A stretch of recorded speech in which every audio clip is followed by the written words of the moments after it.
है क्या? भक्ति यही है कि जब तुम खोटे मंदे बुरे कर्म पाप कर्म हैं उनसे जब बरी हो जाओगे ना, तुम्हारा हृदय पवित्र हो जाएगा। और शुद्ध और पवित्र हृदय जहाँ होता है वहीं परमात्मा का वास होता है, और उसी में वो नाम मंत्र और प्रभु का नाम जो जाप है वही कर सकता है। नहीं तो दुनिया भर के लोग नाम लेते हैं लेकिन उनके नाम काम क्यों नहीं आता? नाम लेके जाते हो, आप कहते हो हम सुमरण भी करते हैं, भजन भी कहते हैं, लेकिन रोना धोना पूरी जिंदगी आपका खत्म नहीं होता। क्यों नहीं होता? अरे बीमार आदमी है, दवाई ले ठीक नहीं हो, गलत बात है। प्यासा आदमी है, पानी पिए और कहते मेरी प्यास नहीं मिटी, झूठी बात है। भूखा आदमी है, खाना खाता है, खाना खा के कह दे कि मेरी भूख नहीं मिटती, ये गलत बात है। आदमी के पास जब ये चीज़ें हैं और वो फिर उनके बहाने लगाता है तो गलत है। मैं कहता हूँ आपने अगर गुरु मंत्र लिया है, नाम लिया है, नाम लेने के बाद आप कहते हो हमें दुख होते हैं, तकलीफ होते हैं, अरे दुख और तकलीफ तो तुम्हारी सोच से है, तुम्हारे कर्म से। इसका मतलब हमने अभी जिस कर्म में पड़े हुए थे कर्म से बाहर नहीं निकले हैं। ये संसार, ये माया का खेल एक ऐसी दलदल है जिसमें इंसान जो जो हिलता जाता है उतना ही उसमें फंसता चला जाता है। उससे निकलने का एक ही कारण है, एक ही तरीका है, और यही युक्ति है कि अपने आप को उस मालिक के अधीन करके तुम सच्चे बन के चलो। कभी दुख सुख से घबराओ नहीं। जिंदगी में दुख भी आएंगे, सुख भी आएंगे, क्योंकि वो जैसे हम कर्म करके आए हैं उस कर्म का लेखा जोखा तो चुकाना ही पड़ेगा। लेकिन अब क्या वाणी कही थी? अभी जो वाणी कही थी उसमें यही कही थी, अरे इंसान का चोला मिला है, गुरु बिन कौन छुड़ावेगा? गुरु बिन कौन छुड़ाए? गुरु तो छुड़ाने की युक्ति और तरीका बताता है। कहते हैं सुमन करो नाम का, ध्यान किया करो, अभ्यास किया करो। अभी गए कि नहीं मुझे नहीं पता, बाल समन से प्रिंसिपल साहब और एक पटवारी जी आते हैं, प्रेमी हैं काफ़ी, तो जब भी मौका मिलता है तो थोड़ी बहुत बातचीत करते हैं। आज कहने लगे, बोला कि ध्यान लगने में थोड़ी सी कठिनाई होती है। मैं वो कहने लगे प्रिंसिपल साहब ध्यान तो लगता है आपका, लेकिन किस चीज़ में लगता है? वो बात आगे की नहीं सुनी। ध्यान तो आप सबका लगता है कि नहीं लगता? कोई भी काम करना चाहते हो बड़ा ध्यान लगाते हो। किसी की चुगली अगर आ जाए कान लगा के बड़ा ध्यान से सुनते हो, दूसरे को ही नहीं सुनने देते। किसी की बुराई करते हो बड़े ध्यान से कहते हो, कोई एक वर्ड भी ना चूक जाए।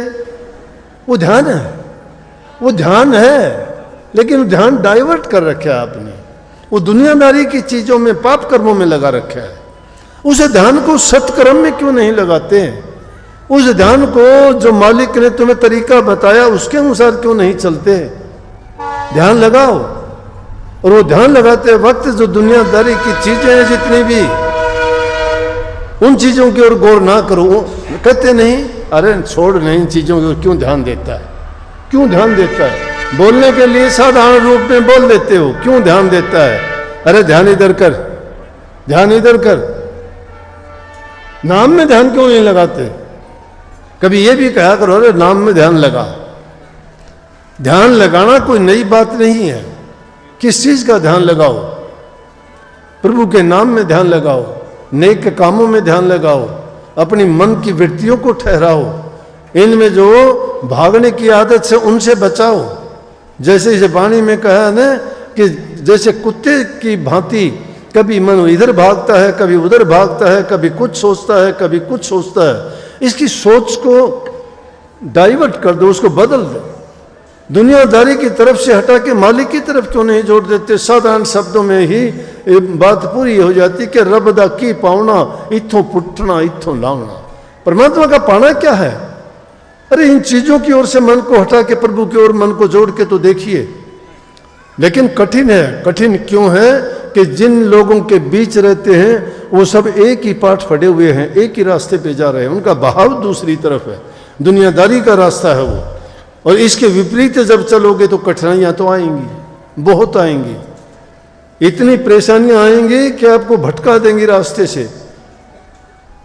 आदमी है तो उसकी औरत भटका देगी, औरत है तो उसका आदमी भटका देगा, नहीं तो वो नहीं तो उनके परिवार के और लोग भटका देंगे, रिश्तेदार भटका देंगे, साथी भटका देंगे। कहेंगे अरे तू ये करने लग गया, वो करने लग गया।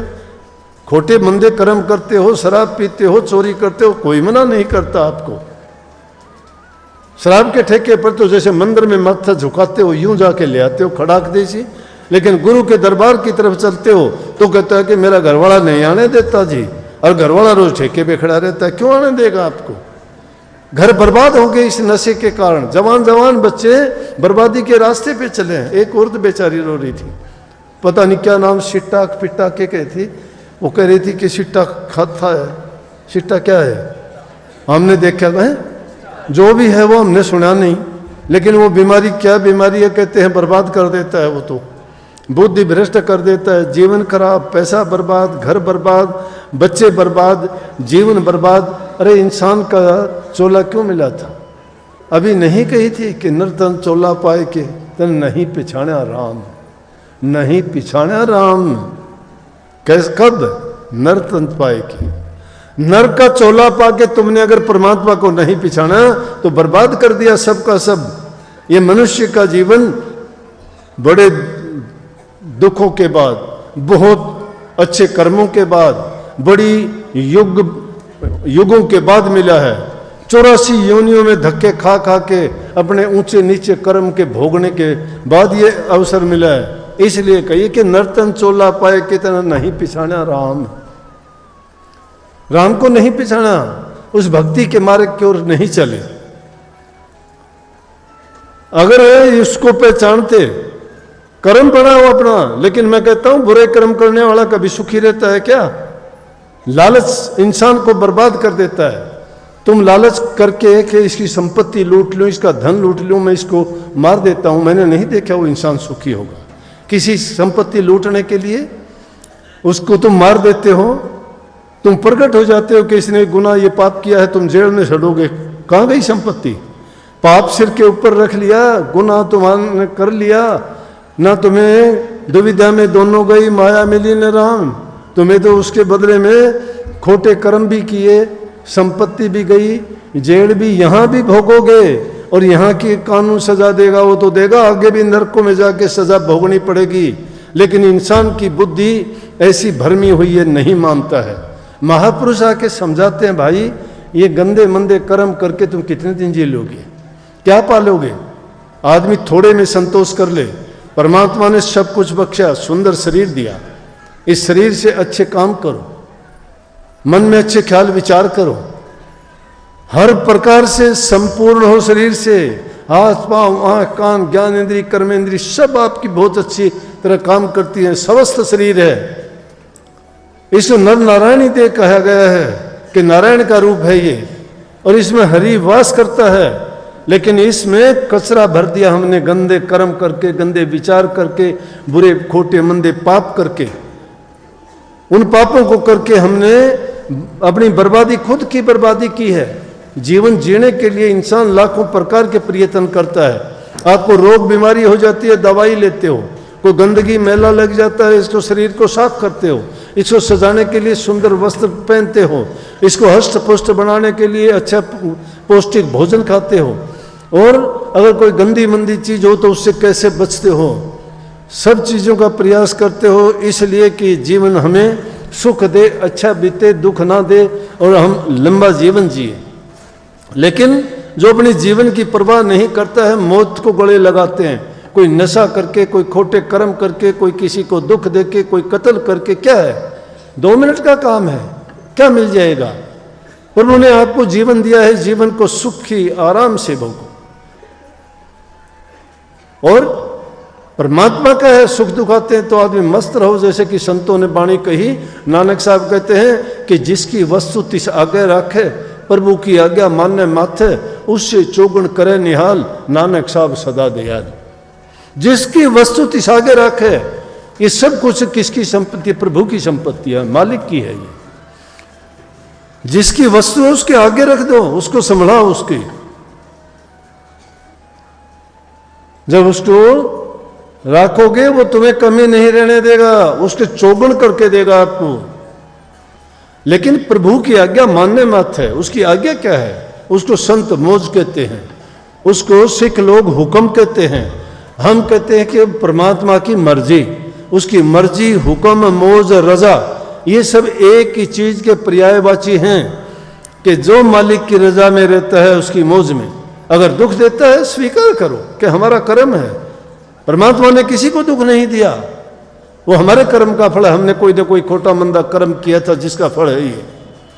जब खोटे मंदे कर्म आते हैं, दोष परमात्मा को देने पे उतारू हो जाते हैं, तुल जाते हैं कि मेरे साथ ये नहीं किया, या भाग्य को दोष देते हो कि मेरे कर्म में नहीं था, मेरे भाग्य में नहीं था। ठीक है, कर्म तुम्हारा था, भाग्य तुमने बनाया था, वो नसीब तुमने लिखा था, तुमने जैसे कर्म किए थे उसका फल है ये। लेकिन अब तो तुम्हें समझ लो, अब तो सोच समझ के न चाल, गलती में भैया बनी सो बनी। कोई बात नहीं, बेतगी बेती ताही बिसार दे आगे की सुध ले। समुद्र के किनारे एक बैठा हुआ समुद्र की लहरों को गिन रहा था, मित्र आ गया, उसने हाथ लगा के कहा क्या हाल है? बोला कि छोड़ यार। बोला क्यों, क्या हो गया? गुस्से में हो गया। बोला मैं लहरों को गिन रहा था, तूने बीच में भुला दिया। बोला वो क्या, अब क्या बंद होगी? गिन ले, अब गिननी शुरू कर दे, ये तो चलती रहेंगी, रुकती नहीं है। समझ गए? तो अब भी कोई बात नहीं, अब भी जीवन हमारे हाथ में है, ये ना चिंता करके, और उसको हमें प्रयास करना चाहिए कि इस जीवन को अच्छा बनाएं, अच्छे काम करें, किसी को सुख दें, तन से सुख दो, मन से सुख दो, जबान से मीठे बोलो। और दुष्ट कम तो आदमी एक सेकंड में कर लेता है, अच्छा करने में बड़ा टाइम लगता है, बहुत समय लग जाता है। और वो करते करते क्या पता उसमें भी कोई ना कोई दखल आ जाती है, तो उसे पूरा होने में बड़ा आदमी को कष्ट उठाना पड़ता है। लेकिन जो कष्ट नहीं उठाता है, जो मेहनत नहीं करता है, उसको कभी सुख फल प्राप्त नहीं हो। ये तो एक खुशी की बात है। फिर सत्संगी आदमी हो, आपको सिखाया जाता है कि हम आपस में प्यार से मिल के एक दूसरे के दुख दर्द तकलीफ को बांटना सीखें। जैसे एक बार सर्दी का मौसम था, नेक इंसान नेक काम के लिए खुद तकलीफ उठा लेगा, लेकिन दूसरे को सुख पहुंचाने का प्रयास करेगा। एक बार सर्दी का मौसम था, एक छोटा सा कमरा था, उसे में एक आदमी एक ही सो सकता था, सो रहा था। एक आदमी आया, थोड़ी देर के बाद सफ़र चलता हुआ रास्ते पे उसका वो कमरा देख के सोचा रात यहाँ बिता लूँ, ठंड बहुत ज़्यादा है। दरवाज़ा खटखटाया, अंदर से आदमी की आवाज़ आई, भाई कौन है? बोला बाहर सर्दी बहुत है कि मैं भी अगर आपके इसमें आ जाऊं तो बच जाऊंगा, नहीं तो सर्दी में मर जाऊंगा। बोला आ जाओ, अंदर आओ। बात तो सोने के लिए तो एक का ही है, लेकिन कोई बात नहीं, हम दो आदमी बैठ के रात काट लेंगे। नहीं तो अपना सुख कौन त्यागता है? आदमी कहता है कि ना, दूसरा भाड़ में जाए, मैं आराम से रहूँगा। लेकिन क्या वो बात कर ही रहे थे, नींद कहाँ आनी थी? एक तो ठंड ज़्यादा, फिर सोने की तो बात ही नहीं थी, बैठे हुए थे। थोड़ी देर हुई थी कि एक तीसरा आदमी ने आके फिर दरवाज़ा खटखटाया, कहने लगे अरे भाई बचा लो मुझे, बहुत ठंड है। बोला मैं चल फिर भी नहीं सकता, मेरे हाथ पैर सब ठंडे हो चुके हैं, अगर मैं बाहर रह गया तो सुबह तक मेरा तो कल्याण हो जाएगा। बोले दरवाज़ा खोल के कहने लगे आ जाओ। बोला कहाँ आ जाऊँ, तुम तो पहले ही दो बैठे हुए हो, इसमें तो जगह नहीं है। बोला कोई नहीं, तीन खड़े होकर रात काट लेंगे। एक ने अपनी सोने की जो जगह थी वो त्याग दी, दूसरा मिलने पे उन्होंने बैठने की भी त्याग दी, और तीन होने पे उन्होंने खड़े होकर रात काट ली। क्यों कही मैंने ये बात आपको? संगत ज़्यादा है, जगह में थोड़ी आपको शायद हो सकता है, लेकिन ऊपर वाले की छतरी जब होगी ना तो धूप गर्मी कुछ नहीं लगेगा आपको। और फिर थोड़े थोड़े भी अगर उनको आप एडजस्ट करोगे तो सबको ठीक से आराम से बैठ के सत्संग का लाभ उठा सकेंगे। आज का दिन याद दिलाऊं, बहुत महान दिन है। ये सतगुरु की कृपा ही ऐसी होती है कि जिस दिन भी हम ये मुख्य सत्संग रखते हैं वो किसी न किसी रूप में महान दिन होता ही है।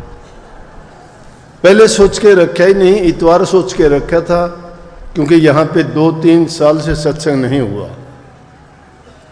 तो मैंने फैसला कर लिया था कि भादरा में तो संगत वैसे भी बहुत ज़्यादा आती है, फिर 2-3 साल से सत्संग नहीं हुआ है, वहाँ तो छुट्टी का दिन ही रखेंगे। तो इतवार का दिन सोच के रखा था, तो पता चला कि आज का दिन तो बड़ा महान दिन है। महान दिन कैसे है कि आज से 418 वर्ष पहले इसी दिन 28 अगस्त को 1604 में गुरु ग्रंथ साहब की स्थापना हुई थी।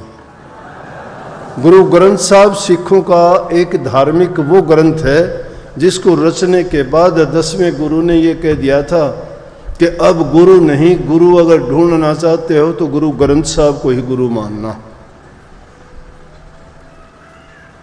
ये पहला गुरु ग्रंथ साहब का प्रथम प्रकाश पर्व माना जाता है आज का दिन, इसलिए महान दिन है।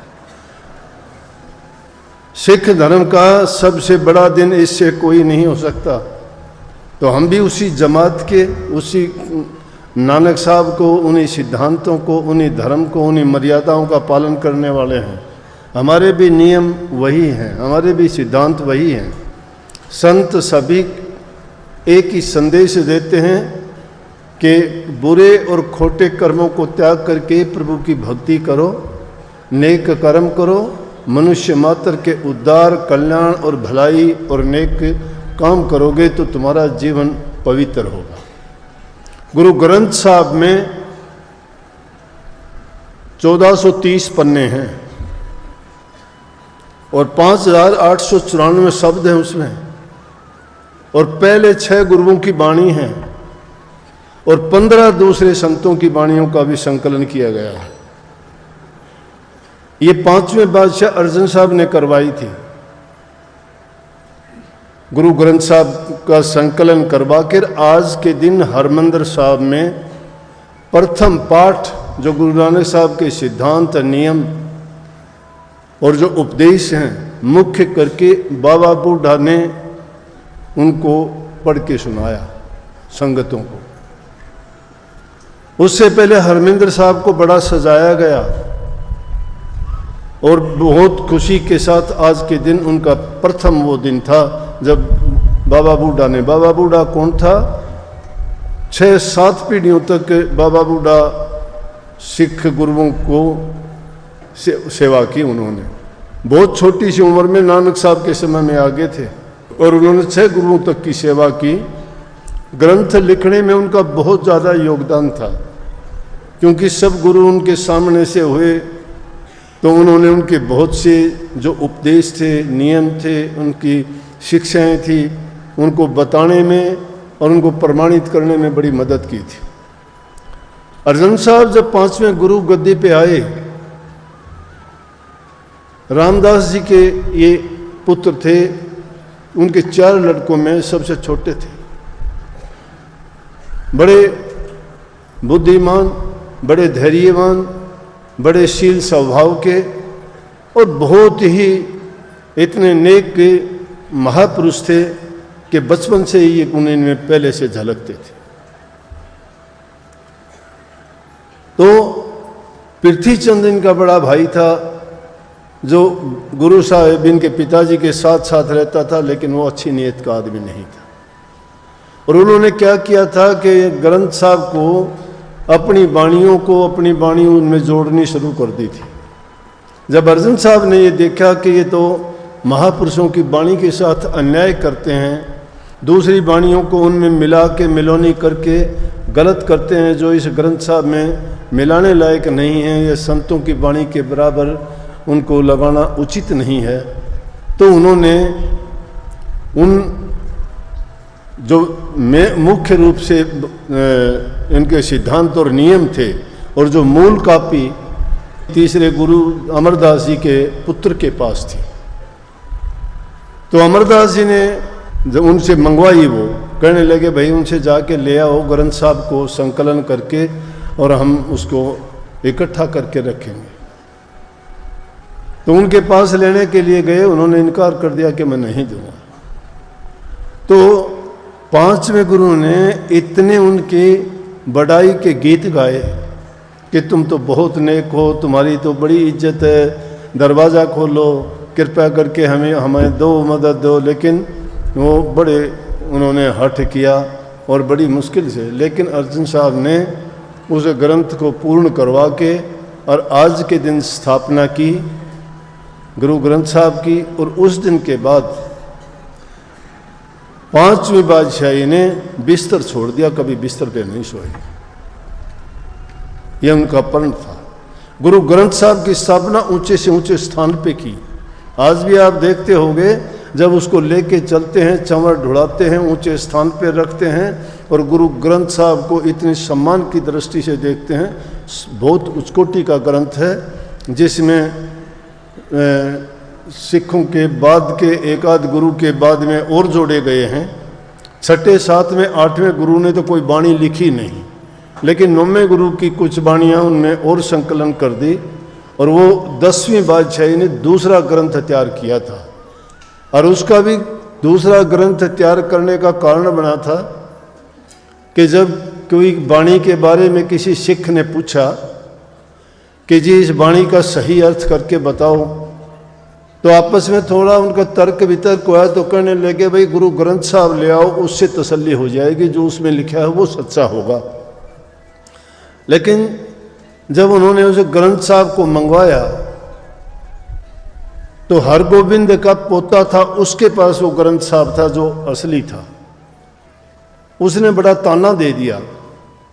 वो कहने लगे अगर ऐसे ही संत हो तो अपना बना लो, ये हमारा है, मैं नहीं देता तुम्हें। वो ग्रंथ साहब नहीं दिया। तो कहते हैं कि ये अपने जो गुरु गोविंद सिंह 10वें गुरु थे, उन्होंने अपनी जबान मुबारक से जबानी फरमा के लिखवा दिया ग्रंथ साहब। और वो ग्रंथ साहब आज तक उसको मुख्य ग्रंथ के रूप में रखते हैं। गुरुद्वारों में पाठ होता है, हर प्रकार की अरदास प्रार्थना की जाती है। और उसी ग्रंथ में आगे ये लिख दिया गया कि आज्ञा भई अकाल कीर्त अभी चलायो पंथ, सब सिखन से बेनती गुरु मानियो ग्रंथ। गुरु ग्रंथ को मानियो प्रगट गुरा की दे, जा का हृदय शुद्ध है वो खोज शब्द में ले। कि जिसका पवित्र हृदय है वो शब्द में खोज ले। अब इसको अपने ढंग से सोच के देखो, शब्द, जिस शब्द की महिमा संतों ने गाई वो शब्द है। शब्द, जिस शब्द से पूरी सृष्टि रची गई वो शब्द है। शब्द कोई वाणी की वाणी ना मान लेना, लेकिन वाणी का भी इसमें मतलब है कि सभी सिद्धांत, सभी नियम, सभी रास्ते, सभी तरीके, सभी उसकी परमात्मा की खोज करने के उस शब्द में खोज करोगे तुम्हें मिल जाएगा। वो प्रगट रूप में गुरु की देह मान के चलोगे तो इसका मतलब अपने हृदय के अंदर एक दृढ़ विश्वास है कि यकीन करके तुम जब उन वाणियों में दी गई जो शिक्षा है उसका पूरा पालन करोगे। वाणियां किस चीज की हैं? वाणी इंसान के जीवन को पवित्र बनाने की है, पाप कर्मों से छुटाने की है। सत्संग यही सिखाता है इंसान को। जीव भटका हुआ है, ये जीव भटका हुआ है, काल और माया के देश में भूल जाता है। कितना भी इसको समझाया जाता है कि ऐसे कर्म ना करना कि जिसके कर्म करने के से तुम्हें नरक भोगने पड़े, पापों का बोझ उठाना पड़े, दुख सुख उठाओगे, तकलीफें होंगी, कोसते फिरोगे, जिंदगी बर्बाद हो जाएगी। ये मेरे साथ क्यों हुआ? ऐसा नहीं होना चाहिए था। ऐसी विचार कर करके अपने आप को कहोगे, कभी दूसरे को दोष दोगे, कभी भाग्य का नाम लोगे, लेकिन ये कभी नहीं सोचोगे कि ये मेरे कर्म का ही फल है, मैंने कर्म किया होगा। कर्म से बच नहीं सकता इंसान। जो कर्म करता है, कर्म तो उसको भोगना ही पड़ता है। अब इस कर्म के सिद्धांत को जो इंसान समझ जाता है वो बुराई को तज देगा और नेक रास्ते पे चल के, जब नेक रास्ते पे ही चलेगा तो प्रभु की भक्ति करना उसके लिए कठिन नहीं है। ये कोई पाखंड पूजा नहीं है। लोगों ने दुकान खोल ली धर्म की।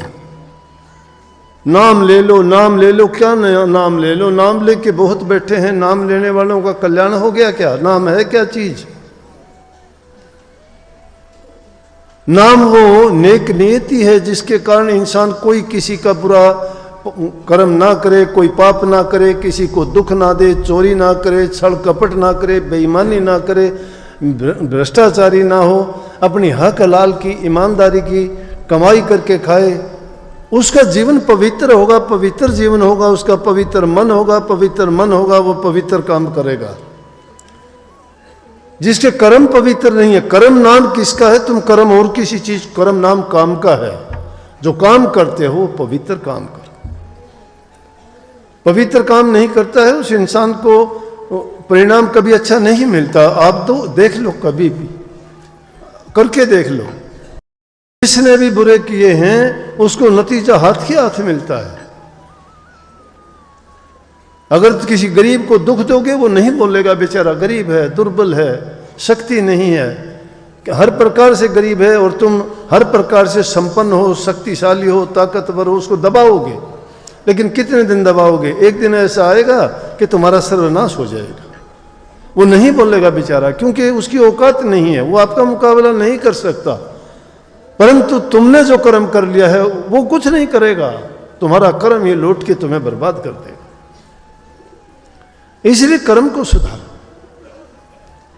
जो इंसान नेक कर्म करता है, नेकी के रास्ते पे चलता है, अरे संग दुष्ट लोगों का करते हो, सुबह से लेकर शाम तक निंदा के कामों में पड़े रहते हो, चोरी छीना झपटी की बातों में लगे रहते हो, बुद्धि तुम्हारी कैसे शिथिल रहेगी? कैसे अच्छे काम कर पाओगे? कैसे तुम इस मन को पवित्र बनाओगे?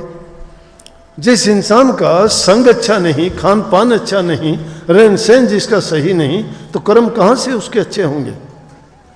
जो इंसान कर्म अच्छे, पापी आदमी पाप कर्म ही ढूंढता रहता है, नेक इंसान नेकी के रास्ते ढूंढता है। दुष्टों का संग करने वाला कभी अच्छा नहीं रहता। किसी की नजरों से अगर इंसान गिर जाता है, उठना बड़ा मुश्किल होता है, क्योंकि उसने विचार बना लिया कि इस इंसान ने ऐसा किया है, ये कभी अच्छा हो नहीं सकता, और होता भी नहीं है। ये भी बताऊं मैं आपको, इंसान को अपना परिचय देना पड़ता है अपने कर्म से। अपने कर्म की कसौटी पर जो खरा उतरता है वही दूसरे को सिद्ध करके दिखाता है वो कैसा है। एक गांव में एक बहुत अमीर आदमी रहता था। ये ना सोचना कर्म से बच जाओगे, कर्म पीछा करता है जीव का, एक जन्म से दूसरे जन्म में, दूसरे तीसरे में, जब तक वो कर्म उसको सजा नहीं दे देता तब तक उसका कर्म पूरा नहीं होता। एक गांव में बहुत अमीर आदमी रहता था, बड़ा उदार, बहुत पैसे वाला था, सबके लिए छूट कर रखी थी उसने कि कोई आओ ले जाओ पैसा, पैसा ले जाओ, जो भी तुम्हें जरूरत है, जितनी भी जरूरत है ले जाओ, कर्ज के रूप में देता था। लेकिन साथ में लिखता था, वो मुनीम छोड़ रखे थे बहुत से कि कोई आओ ले जाओ, किसी को इनकार नहीं करता था। लेकिन उससे पूछता था एक बार कि जो तू कर्ज लेके जाता है वो अब देगा या अगले जन्म में देगा? कोई कहता मैं इसी जन्म में दूंगा, तो वो दे देता था, चुकता कर देता था। जो नहीं देता था उसके लिख लेते थे ये अगले जन्म में देगा। बात फैलती फैलती दूर तक थी, सब लोग जानते थे कि वो किसी को निराश नहीं लौटाता, जो भी जाता वो लेके आता। एक बार दो शराबी कबाबी, कभी अच्छे कर्म नहीं किए, खोटे मंदे पाप जो उनसे जितना हो सकता, घर वालों ने भी बेदखल कर रखा। ऐसे ही घूमते फिरते जहाँ कहीं बैठ जाते वहीं पे शराब पीना, निंदा करना, बुराई करना, किसी से पैसे लेना, लेके नहीं देना, किसी से लड़ाई, किसी से झगड़ा। क्यों? कोई ठिकाना ही नहीं होता ऐसे लोगों का। दोनों ने बात की कि अपना यूं तो कैसे काम चलेगा, काम कुछ करना ही नहीं। जो इंसान काम करता नहीं है और चीज़ें उसको सब ज़रूरत है तो कहाँ से पूर्ति होगी। दोनों ने आपस में विचार किया कि चलो उस गांव में जो सेठ है उसके पास चलते हैं और उससे जाके हम कर्ज ले लेंगे और कर्ज कह देंगे कि अगले जन्म में देंगे। हम तो लिखता है कहते हैं कि वही अगले जन्म में दे देगा और पैसे भी थोड़े नहीं पूरे लेके आएंगे। बोला कि ये ज़िंदगी अपनी पूरी कट जाए, ना किसी से मांगने पड़े, ना किसी से गिड़गिड़ाना पड़े किसी के सामने, ठाठ से ज़िंदगी बीतेगी। अगले जन्म में किसने देखा कि जन्म होगा नहीं होगा, क्या होगा, कौन देगा कौन लेगा, कहाँ ये होगा कहाँ हम होंगे। दोनों ने पक्का इरादा करके और दोनों चले, सेठ के पास पहुंचे। जाके सेठ से कहने लगे, जी सेठ ने भी देख लिया कि आदमी तो लगते हैं ऐसे ही है, क्यों आदमी अपनी पहचान छोड़ता है? जो इंसान जैसा कर्म करता है वो उसके चेहरे से झलक जाता है। जो जैसा इंसान होगा उसका चेहरे पर सब कुछ आ जाता है। गौर करने वाला आदमी होना चाहिए। गौर करोगे पता लग जाता है। आप भी देख लेते हो कि ये आदमी तो अच्छा नज़र नहीं आता, इसकी तो नज़र कुछ और तरह की है, पहचान लेते हो ना। तो सेठ भी रोज़ाना इंसान मिलते थे, उसने पहचान लिया आदमी तो कुछ ऐसा ही है। फिर कोई नहीं, बोले आओ जी, नेक इंसान तो नेक बात करता है, अच्छी बात करता है। कहने लगा, आओ कहाँ से पधारे हो? बोले जी हम तो फलां गांव से आए हैं। कहो कैसे आए, क्या सेवा करें? बोला जी सेवा क्या, हम तो आपसे कर्ज लेने के लिए आए हैं। बोला मुनीम बैठे हैं, ले लो, क्या लेना है ले लो। बोला जी हमें तो ज़्यादा पैसे चाहिए। बोला मैंने कब कहा है, काफ़ी मुनीम है, जितने आपको चाहिए ले लो, लेकिन ये बताओ इस जन्म में कर्ज वापस करोगे या अगले जन्म में? कहने लगे जी अगले जन्म में देंगे, इस जन्म में नहीं दे सकते। बोला कोई नहीं, जाओ। जाके कहने लगे कि सेठ ने कहा है कि हमें दे, कर्ज दे दो। बोले कर्ज अब देना है वापस या अगले जन्म में? बोले अगले जन्म में। बोले कितना कितना? बोला 5-5 लाख रुपए दे दो। थोड़े क्यों लेने, देने तो है ही नहीं। 5-5 लाख रुपए दोनों ने ले लिए और उठा के चल दिए। लेकिन उन पैसों को रास्ते में चलते चलते कि बोले कि ले जाना भी आसान काम नहीं है। कभी चोर उचक्के ठग कोई आदमी हमें रास्ते में लूट लें, रात को तो नहीं चलेंगे। दिन के चलते चलते गांव आया, उसमें किसी से कहा भाई हम रात को रुकना चाहते, किसी ने नहीं रोका उनको। कहने लगे, किसी ने कह दिया जगह नहीं है, किसी ने कह दिया कि हम नहीं रोकेंगे।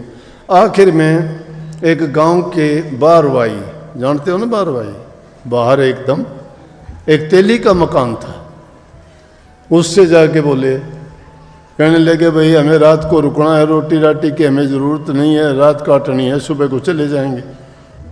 कहने लगे कोई नहीं, आ जाओ, मेरा तो घर अंदर है, एक खाट है, एक पे दोनों सो जाओगे। बोले हाँ आराम से। वो तेली चला गया। बोले ये मेरे 2 बैल बंधे हैं, एक यहाँ ये एक झोटा है। झोटा जानते हो ना, भैंस का काटड़ा बड़ा जो हो जाता है उसको झोटा कहते हैं। झोटा बुग्गी में जोड़ते भी हैं, काम लेते हैं ना उससे। एक बोला ये है, 2 बैल हैं, रात को तुम आराम से यहाँ रहो, सुबह चले जाना, आपकी मर्जी हो। जब वो चला गया घर, रात को जब एक खाट पे कहाँ सोना था। फिर जोखम पास में, डर कि कभी इन पैसे को कोई उठा ले जा। दोनों जनों को नींद आई नहीं, पूरी रात अपने बात करते रहे। जब आधी रात सी हुई तो बैल और झोटा भी आपस में बैठे बैठे देखा कि वो आदमी भी जग रहे थे और वो भी उठ गए। उठने के बाद में वो झोटा बोलता है बैल से, कहने लगे ले भाई, बैल भाई। बोले कि हाँ बोल। बोला भाई अपनी तेरी बस आज तक की वो थी, कल सुबह मेरा काम पूरा हो लिया कि जितना ये मेरे से इसने कर्ज लेना था मैंने इसका कर्ज चुका दिया। बहुत इसकी मैंने मार खाई है इससे, इसका मैं कर्जदार था और वो कर्ज चुकाने के लिए मैं जो है भैंसा बन के आया।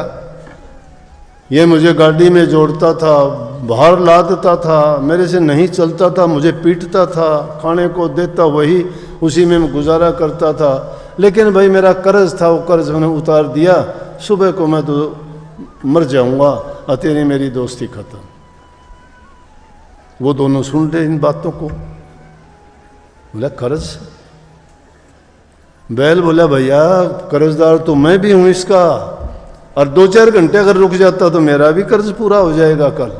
बोला अरे तेरा कैसे हो जाएगा? बोला मेरा इसलिए हो जाएगा कि मैंने इसको बहुत, कभी मेरे से तेल की घानी में जोड़ता, कभी हड़ में जोड़ता, कभी वजन मेरे से ढोता, तो मेरा भी कर्ज पूरा हो गया। बस थोड़ा बहुत है, बचता है तो वो मैं भी किसी से मांगता हूँ। बोला कौन? ने बोला एक कसाई है,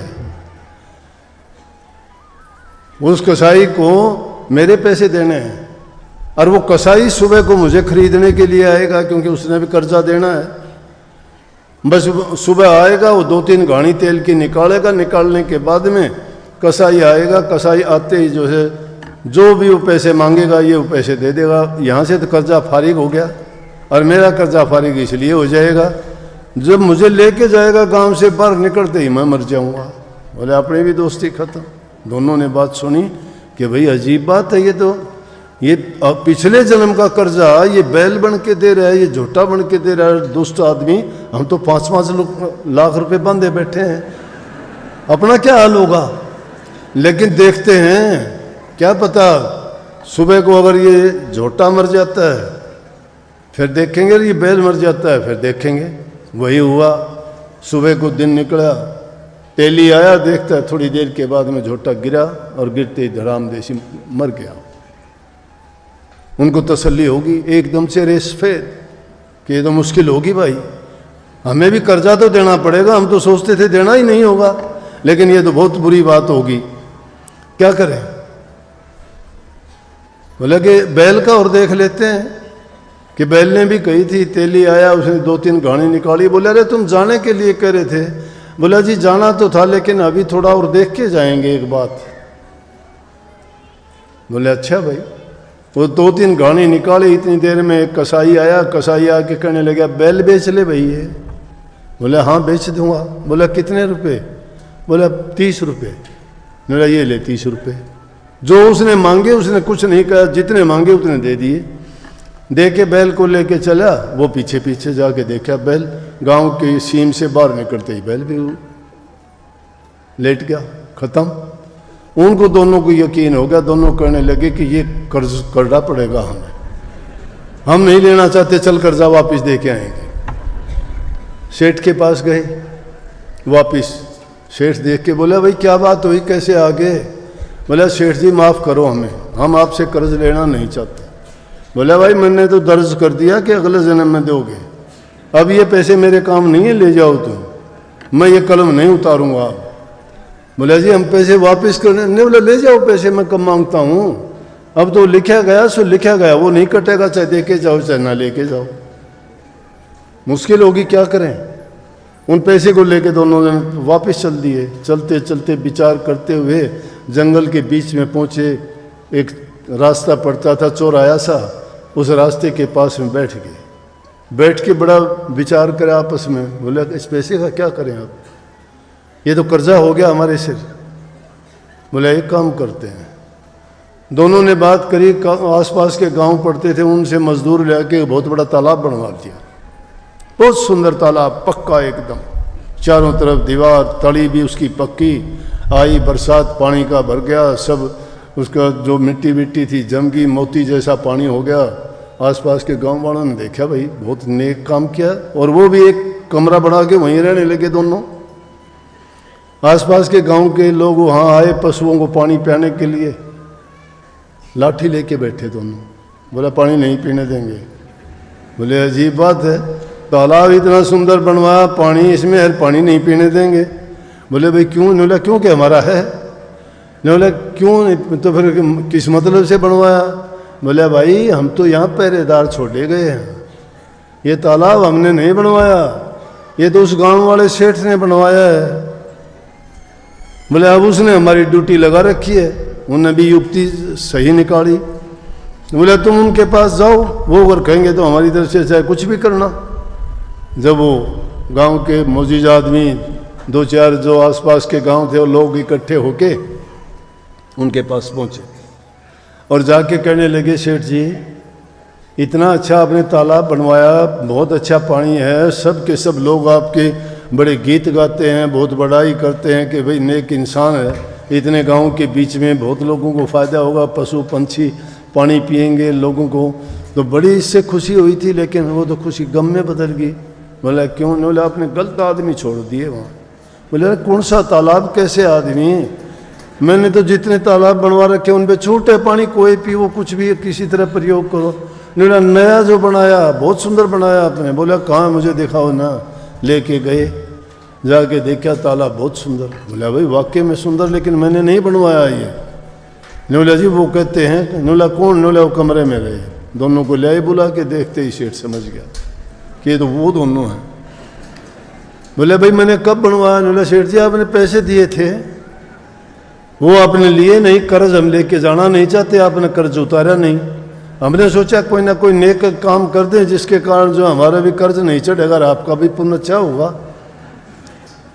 बोले कि अब आपका हुक्म हो तो हमारी तरफ से कोई पानी पिए, लेकिन आप अगर ये हुक्म नहीं दोगे तो हम पानी नहीं पीने देंगे। बोले लेकिन कलम उतारनी पड़ेगी। उन्होंने तो अपना कर्ज की कलम वहीं उतरवा के और सेठ ने कह दिया भाई पिलाओ सबको ये पानी दो। इस सारी कहानी का आज से मेरा कहने का मतलब ये है कि जिस कर्म को करके हम खुश हो जाते हैं, जिस पाप को करके हम आनंद लेते हैं, जिस किसी को दुख देके हम मन में खुशी मनाते हैं, ये कभी खुश ना होना, ये कर्म जो है एक जन्म से दूसरे जन्म तक जब तक भोग नहीं लिया जाता और ये कर्ज चुका नहीं लिया जाता साथ चलता रहता है क्या? भक्ति यही है कि जब तुम खोटे मंदे बुरे कर्म पाप कर्म हैं उनसे जब बरी हो जाओगे ना, तुम्हारा हृदय पवित्र हो जाएगा और शुद्ध और पवित्र हृदय जहाँ होता है वहीं परमात्मा का वास होता है और उसी में वो नाम मंत्र और प्रभु का नाम जो जाप है वही कर सकता है। नहीं तो दुनिया भर के लोग नाम लेते हैं लेकिन उनके नाम काम क्यों नहीं आता? नाम लेके जाते हो, आप कहते हो हम सुमरण भी करते हैं, भजन भी कहते हैं, लेकिन रोना धोना पूरी जिंदगी आपका खत्म नहीं होता। क्यों नहीं होता? अरे बीमार आदमी है, दवाई ले ठीक नहीं हो, गलत बात है। प्यासा आदमी है, पानी पिए और कहते मेरी प्यास नहीं मिटी, झूठी बात है। भूखा आदमी है, खाना खाता है, खाना खा के कह दे कि मेरी भूख नहीं मिटती, ये गलत बात है। आदमी के पास जब ये चीज़ें हैं और वो फिर उनके बहाने लगाता है तो गलत है। मैं कहता हूँ आपने अगर गुरु मंत्र लिया है, नाम लिया है, नाम लेने के बाद आप कहते हो हमें दुख होते हैं, तकलीफ होते हैं, दुख और तकलीफ तो तुम्हारी सोच से है, तुम्हारे कर्म से। इसका मतलब हमने अभी जिस कर्म में पड़े हुए थे कर्म से बाहर नहीं निकले हैं। ये संसार, ये माया का खेल एक ऐसी दलदल है जिसमें इंसान जो जो हिलता जाता है उतना ही उसमें फंसता चला जाता है। उससे निकलने का एक ही कारण है, एक ही तरीका है और यही युक्ति है कि अपने आप को उस मालिक के अधीन करके तुम सच्चे बन के चलो। कभी दुख सुख से घबराओ नहीं। जिंदगी में दुख भी आएंगे, सुख भी आएंगे, क्योंकि वो जैसे हम कर्म करके आए हैं उस कर्म का लेखा जोखा तो चुकाना ही पड़ेगा। लेकिन अब क्या वाणी कही थी? अभी जो वाणी कही थी उसमें यही कही थी, अरे इंसान का चोला मिला है, गुरु बिन कौन छुड़ावेगा? गुरु बिन कौन छुड़ाए? गुरु तो छुड़ाने की युक्ति और तरीका बताता है। कहते हैं सुमन करो नाम का, ध्यान किया करो, अभ्यास किया करो।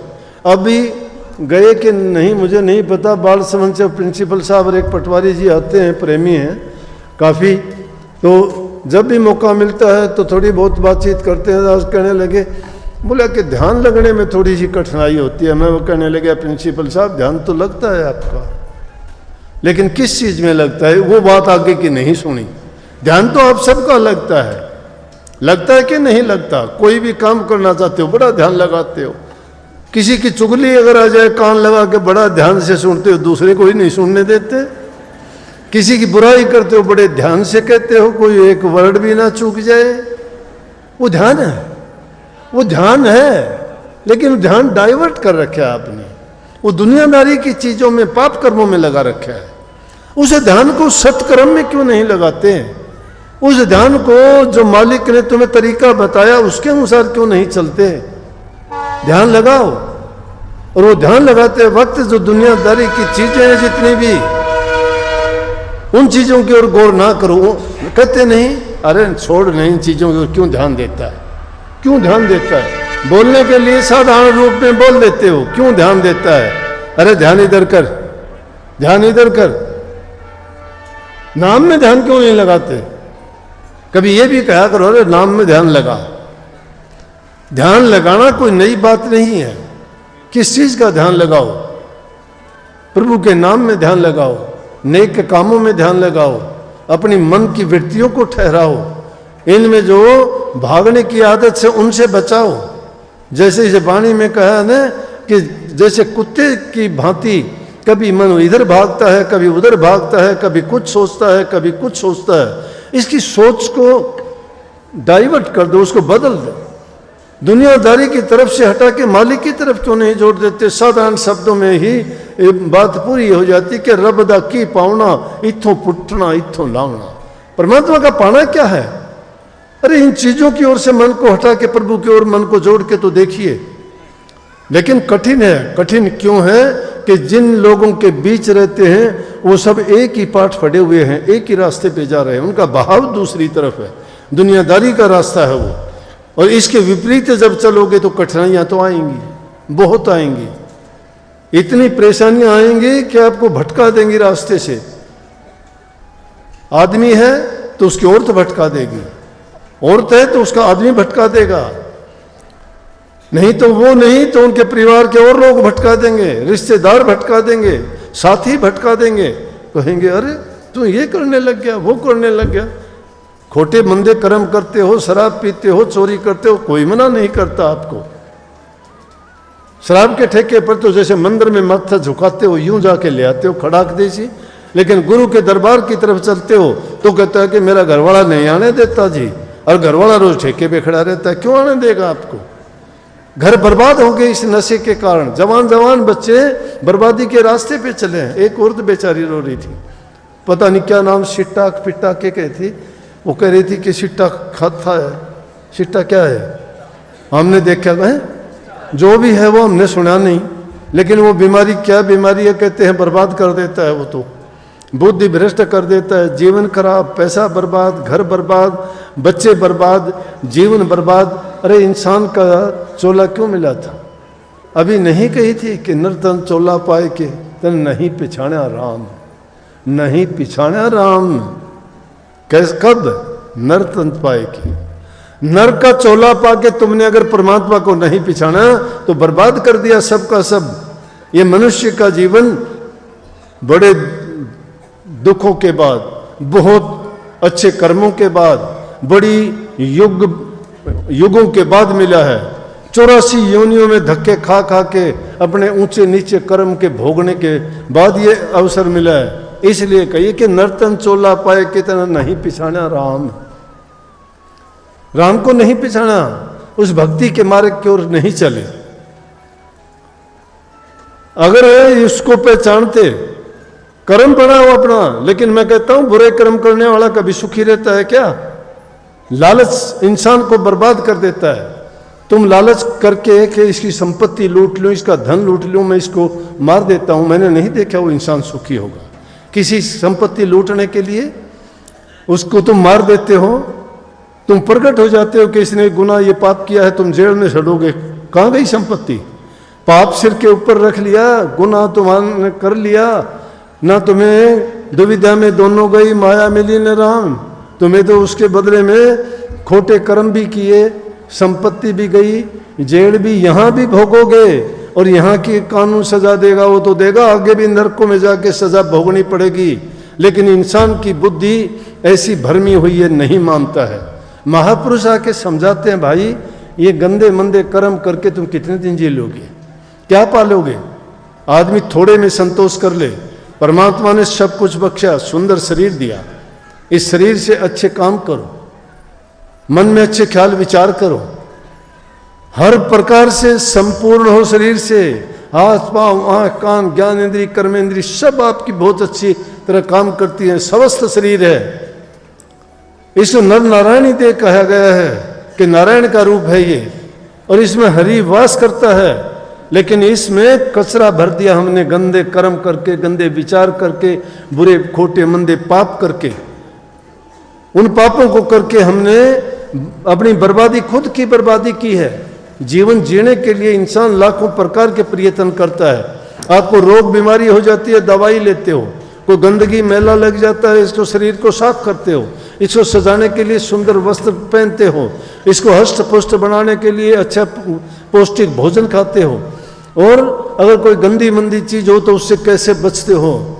सब चीज़ों का प्रयास करते हो इसलिए कि जीवन हमें सुख दे, अच्छा बीते, दुख ना दे और हम लंबा जीवन जिए।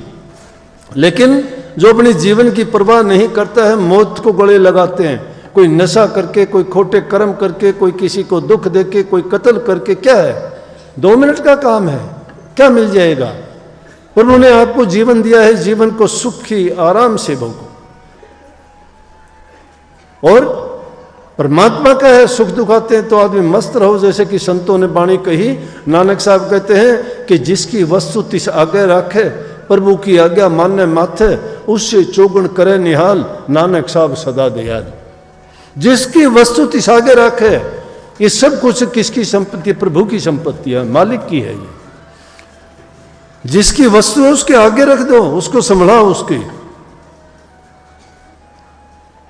जब उसको रखोगे वो तुम्हें कमी नहीं रहने देगा, उसके चौगुण करके देगा आपको। लेकिन प्रभु की आज्ञा मानने मत है। उसकी आज्ञा क्या है? उसको संत मौज कहते हैं, उसको सिख लोग हुक्म कहते हैं। हम कहते हैं कि परमात्मा की मर्जी, उसकी मर्जी, हुक्म, मौज, रजा, ये सब एक ही चीज के पर्यायवाची हैं कि जो मालिक की रजा में रहता है, उसकी मौज में, अगर दुख देता है स्वीकार करो कि हमारा कर्म है। परमात्मा ने किसी को दुख नहीं दिया, वो हमारे कर्म का फल है। हमने कोई ना कोई खोटा मंदा कर्म किया था जिसका फल है ये। जब खोटे मंदे कर्म आते हैं, दोष परमात्मा को देने पे उतारू हो जाते हैं, तुल जाते हैं कि मेरे साथ ये नहीं किया, या भाग्य को दोष देते हो कि मेरे कर्म में नहीं था, मेरे भाग्य में नहीं था। ठीक है, कर्म तुम्हारा था, भाग्य तुमने बनाया था, वो नसीब तुमने लिखा था, तुमने जैसे कर्म किए थे उसका फल है ये। लेकिन अब तो तुम्हें समझ लो, अब तो सोच समझ के न चाल, गलती में भैया बनी सो बनी। कोई बात नहीं, बेतगी बेती ताही बिसार दे, आगे की सुध ले। समुद्र के किनारे एक बैठा हुआ समुद्र की लहरों को गिन रहा था। मित्र आ गया, उसने हाथ लगा के कहा क्या हाल है? बोला कि छोड़ यार। बोला क्यों, क्या हो गया? गुस्से में हो गया। बोला मैं लहरों को गिन रहा था, तूने बीच में भुला दिया। बोला वो क्या, अब क्या बंद होगी? गिन ले, अब गिननी शुरू कर दे, ये तो चलती रहेंगी, रुकती नहीं है। समझ गए? तो अब भी कोई बात नहीं, अब भी जीवन हमारे हाथ में है, ये ना चिंता करके, और उसको हमें प्रयास करना चाहिए कि इस जीवन को अच्छा बनाएं, अच्छे काम करें, किसी को सुख दें, तन से सुख दो, मन से सुख दो, जबान से मीठे बोलो। और दुष्ट कम तो आदमी 1 सेकंड में कर लेता है, अच्छा करने में बड़ा टाइम लगता है, बहुत समय लग जाता है। और वो करते करते क्या पता उसमें भी कोई ना कोई दखल आ जाती है, तो उसे पूरा होने में बड़ा आदमी को कष्ट उठाना पड़ता है। लेकिन जो कष्ट नहीं उठाता है, जो मेहनत नहीं करता है, उसको कभी सुख फल प्राप्त नहीं हो। ये तो एक खुशी की बात है। फिर सत्संगी आदमी हो, आपको सिखाया जाता है कि हम आपस में प्यार से मिल के एक दूसरे के दुख दर्द तकलीफ को बांटना सीखें। जैसे एक बार सर्दी का मौसम था, नेक इंसान नेक काम के लिए खुद तकलीफ उठा लेगा, लेकिन दूसरे को सुख पहुंचाने का प्रयास करेगा। एक बार सर्दी का मौसम था, एक छोटा सा कमरा था, उसे में एक आदमी एक ही सो सकता था, सो रहा था। एक आदमी आया, थोड़ी देर के बाद सफ़र चलता हुआ रास्ते पे उसका वो कमरा देख के सोचा रात यहाँ बिता लूँ, ठंड बहुत ज़्यादा है। दरवाज़ा खटखटाया, अंदर से आदमी की आवाज़ आई, भाई कौन है? बोला बाहर सर्दी बहुत है कि मैं भी अगर आपके इसमें आ जाऊँ तो बच जाऊँगा, नहीं तो सर्दी में मर जाऊँगा। बोला आ जाओ, अंदर आओ। बात तो सोने के लिए तो एक का ही है, लेकिन कोई बात नहीं, हम 2 आदमी बैठ के रात काट लेंगे। नहीं तो अपना सुख कौन त्यागता है? आदमी कहता है कि ना, दूसरा भाड़ में जाए, मैं आराम से रहूँगा। लेकिन क्या वो बात कर ही रहे थे, नींद कहाँ आनी थी? एक तो ठंड ज़्यादा, फिर सोने की तो बात ही नहीं थी, बैठे हुए थे। थोड़ी देर हुई थी कि एक तीसरा आदमी ने आके फिर दरवाज़ा खटखटाया। कहने लगे अरे भाई बचा लो मुझे, बहुत ठंड है। बोला मैं चल फिर भी नहीं सकता, मेरे हाथ पैर सब ठंडे हो चुके हैं, अगर मैं बाहर रह गया तो सुबह तक मेरा तो कल्याण हो जाएगा। बोले दरवाज़ा खोल के कहने लगे आ जाओ। बोला कहाँ आ जाऊँ, तुम तो पहले ही 2 बैठे हुए हो, इसमें तो जगह नहीं है। बोला कोई नहीं, 3 खड़े होकर रात काट लेंगे। एक ने अपनी सोने की जो जगह थी वो त्याग दी, दूसरा मिलने पे उन्होंने बैठने की भी त्याग दी, और 3 होने पे उन्होंने खड़े होकर रात काट ली। क्यों कही मैंने ये बात आपको? संगत ज़्यादा है, जगह में थोड़ी आपको शायद हो सकता है, लेकिन ऊपर वाले की छतरी जब होगी ना तो धूप गर्मी कुछ नहीं लगेगा आपको। और फिर थोड़े थोड़े भी अगर उनको आप एडजस्ट करोगे तो सबको ठीक से आराम से बैठ के सत्संग का लाभ उठा सकेंगे। आज का दिन याद दिलाऊं, बहुत महान दिन है। ये सतगुरु की कृपा ही ऐसी होती है कि जिस दिन भी हम ये मुख्य सत्संग रखते हैं वो किसी न किसी रूप में महान दिन होता ही है। पहले सोच के रखा ही नहीं, इतवार सोच के रखा था, क्योंकि यहाँ पे 2-3 साल से सत्संग नहीं हुआ, तो मैंने फैसला कर लिया था कि भादरा में तो संगत वैसे भी बहुत ज़्यादा आती है, फिर 2-3 साल से सत्संग नहीं हुआ है, वहाँ तो छुट्टी का दिन ही रखेंगे। तो इतवार का दिन सोच के रखा था, तो पता चला कि आज का दिन तो बड़ा महान दिन है। महान दिन कैसे है कि आज से 418 वर्ष पहले इसी दिन 28 अगस्त को 1604 में गुरु ग्रंथ साहब की स्थापना हुई थी। गुरु ग्रंथ साहब सिखों का एक धार्मिक वो ग्रंथ है जिसको रचने के बाद 10वें गुरु ने ये कह दिया था कि अब गुरु नहीं, गुरु अगर ढूंढना चाहते हो तो गुरु ग्रंथ साहब को ही गुरु मानना। ये पहला गुरु ग्रंथ साहब का प्रथम प्रकाश पर्व माना जाता है आज का दिन, इसलिए महान दिन है। सिख धर्म का सबसे बड़ा दिन इससे कोई नहीं हो सकता। तो हम भी उसी जमात के, उसी नानक साहब को, उन्हीं सिद्धांतों को, उन्हीं धर्म को, उन्हीं मर्यादाओं का पालन करने वाले हैं। हमारे भी नियम वही हैं, हमारे भी सिद्धांत वही हैं। संत सभी एक ही संदेश देते हैं कि बुरे और खोटे कर्मों को त्याग करके प्रभु की भक्ति करो, नेक कर्म करो, मनुष्य मात्र के उद्धार, कल्याण और भलाई और नेक काम करोगे तो तुम्हारा जीवन पवित्र होगा। गुरु ग्रंथ साहब में 1430 पन्ने हैं और 5894 शब्द हैं उसमें, और पहले 6 गुरुओं की वाणी है और 15 दूसरे संतों की वाणियों का भी संकलन किया गया है। ये 5वें बादशाह अर्जन साहब ने करवाई थी। गुरु ग्रंथ साहब का संकलन करवा कर आज के दिन हरमंदिर साहब में प्रथम पाठ जो गुरु नानक साहब के सिद्धांत, नियम और जो उपदेश हैं मुख्य करके बाबा बूढ़ा ने उनको पढ़ के सुनाया संगतों को। उससे पहले हरमंदिर साहब को बड़ा सजाया गया और बहुत खुशी के साथ आज के दिन उनका प्रथम वो दिन था जब बाबा बूढ़ा ने, बाबा बूढ़ा कौन था? 6-7 पीढ़ियों तक बाबा बूढ़ा सिख गुरुओं को सेवा की उन्होंने। बहुत छोटी सी उम्र में नानक साहब के समय में आगे थे और उन्होंने 6 गुरुओं तक की सेवा की। ग्रंथ लिखने में उनका बहुत ज़्यादा योगदान था, क्योंकि सब गुरु उनके सामने से हुए तो उन्होंने उनके बहुत से जो उपदेश थे, नियम थे, उनकी शिक्षाएं थी, उनको बताने में और उनको प्रमाणित करने में बड़ी मदद की थी। अर्जन साहब जब 5वें गुरु गद्दी पे आए, रामदास जी के ये पुत्र थे, उनके 4 लड़कों में सबसे छोटे थे। बड़े बुद्धिमान, बड़े धैर्यवान, बड़े शील स्वभाव के और बहुत ही इतने नेक महापुरुष थे कि बचपन से ही ये गुण इनमें पहले से झलकते थे। तो पृथ्वी चंद इनका बड़ा भाई था जो गुरु साहब इनके पिताजी के साथ साथ रहता था, लेकिन वो अच्छी नीयत का आदमी नहीं था। और उन्होंने क्या किया था कि ग्रंथ साहब को अपनी बाणियों उनमें जोड़नी शुरू कर दी थी।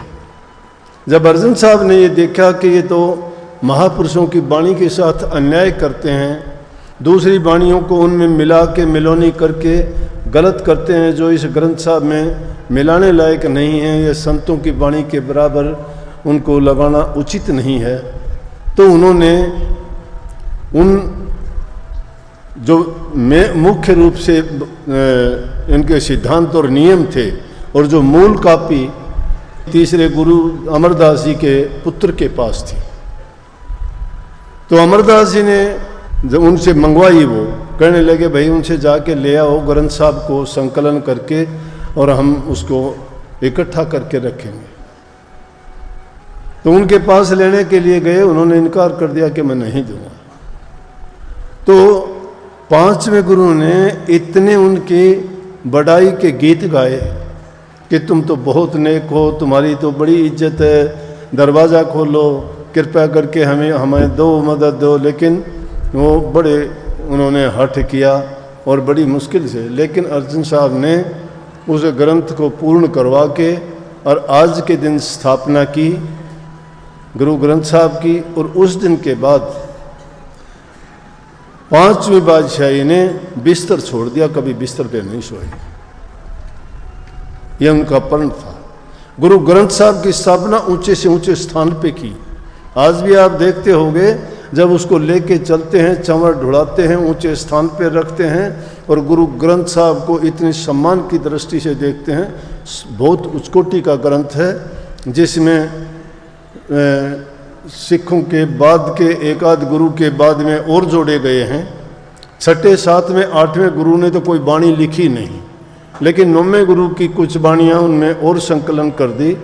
और वो 10वीं बादशाही ने दूसरा ग्रंथ तैयार किया था, और उसका भी दूसरा ग्रंथ तैयार करने का कारण बना था कि जब कोई बाणी के बारे में किसी सिख ने पूछा कि जी इस बाणी का सही अर्थ करके बताओ, तो आपस में थोड़ा उनका तर्क वितर्क हुआ, तो कहने लगे भाई गुरु ग्रंथ साहब ले आओ, उससे तसल्ली हो जाएगी, जो उसमें लिखा है वो सच्चा होगा। लेकिन जब उन्होंने उस ग्रंथ साहब को मंगवाया तो हरगोविंद का पोता था, उसके पास वो ग्रंथ साहब था जो असली था। उसने बड़ा ताना दे दिया। वो कहने लगे अगर ऐसे ही संत हो तो अपना बना लो, ये हमारा है, मैं नहीं देता तुम्हें। वो ग्रंथ साहब नहीं दिया। तो कहते हैं कि ये अपने जो गुरु गोविंद सिंह 10वें गुरु थे, उन्होंने अपनी जबान मुबारक से जबानी फरमा के लिखवा दिया ग्रंथ साहब। और वो ग्रंथ साहब आज तक उसको मुख्य ग्रंथ के रूप में रखते हैं। गुरुद्वारों में पाठ होता है, हर प्रकार की अरदास प्रार्थना की जाती है। और उसी ग्रंथ में आगे ये लिख दिया गया कि आज्ञा भई अकाल कीर्त अभी चलायो पंथ, सब सिखन से बेनती गुरु मानियो ग्रंथ। गुरु ग्रंथ को मानियो प्रगट गुरा की दे, जा का हृदय शुद्ध है वो खोज शब्द में ले। कि जिसका पवित्र हृदय है वो शब्द में खोज ले। अब इसको अपने ढंग से सोच के देखो, शब्द, जिस शब्द की महिमा संतों ने गाई वो शब्द है। शब्द, जिस शब्द से पूरी सृष्टि रची गई वो शब्द है। शब्द कोई बाणी की बाणी ना मान लेना, लेकिन बाणी का भी इसमें मतलब है कि सभी सिद्धांत, सभी नियम, सभी रास्ते, सभी तरीके, सभी उसकी परमात्मा की खोज करने के उस शब्द में खोज करोगे तुम्हें मिल जाएगा। वो प्रगट रूप में गुरु की देह मान के चलोगे तो इसका मतलब अपने हृदय के अंदर एक दृढ़ विश्वास है कि यकीन करके तुम जब उन बाणियों में दी गई जो शिक्षा है उसका पूरा पालन करोगे। बाणियां किस चीज की हैं? बाणी इंसान के जीवन को पवित्र बनाने की है, पाप कर्मों से छुटाने की है। सत्संग यही सिखाता है इंसान को। जीव भटका हुआ है, ये जीव भटका हुआ है, काल और माया के देश में भूल जाता है। कितना भी इसको समझाया जाता है कि ऐसे कर्म ना करना कि जिसके कर्म करने के से तुम्हें नरक भोगने पड़े, पापों का बोझ उठाना पड़े, दुख सुख उठाओगे, तकलीफें होंगी, कोसते फिरोगे, जिंदगी बर्बाद हो जाएगी, ये मेरे साथ क्यों हुआ, ऐसा नहीं होना चाहिए था। ऐसी विचार कर करके अपने आप को कहोगे, कभी दूसरे को दोष दोगे, कभी भाग्य का नाम लोगे, लेकिन ये कभी नहीं सोचोगे कि ये मेरे कर्म का ही फल है, मैंने कर्म किया होगा। कर्म से बच नहीं सकता इंसान, जो कर्म करता है कर्म तो उसको भोगना ही पड़ता है। अब इस कर्म के सिद्धांत को जो इंसान समझ जाता है वो बुराई को तज देगा और नेक रास्ते पे चल के, जब नेक रास्ते पे ही चलेगा तो प्रभु की भक्ति करना उसके लिए कठिन नहीं है। ये कोई पाखंड पूजा नहीं है। लोगों ने दुकान खोल ली धर्म की, नाम ले लो, नाम ले लो, क्या नाम ले लो, नाम लेके बहुत बैठे हैं, नाम लेने वालों का कल्याण हो गया क्या? नाम है क्या चीज? नाम वो नेक नियति है जिसके कारण इंसान कोई किसी का बुरा कर्म ना करे, कोई पाप ना करे, किसी को दुख ना दे, चोरी ना करे, छल कपट ना करे, बेईमानी ना करे, भ्रष्टाचारी ना हो, अपनी हक हलाल की ईमानदारी की कमाई करके खाए, उसका जीवन पवित्र होगा, पवित्र जीवन होगा, उसका पवित्र मन होगा, पवित्र मन होगा, वो पवित्र काम करेगा। जिसके कर्म पवित्र नहीं है, कर्म नाम किसका है? तुम कर्म और किसी चीज, कर्म नाम काम का है। जो काम करते हो पवित्र काम करो। पवित्र काम नहीं करता है उस इंसान को परिणाम कभी अच्छा नहीं मिलता। आप तो देख लो, कभी भी करके देख लो।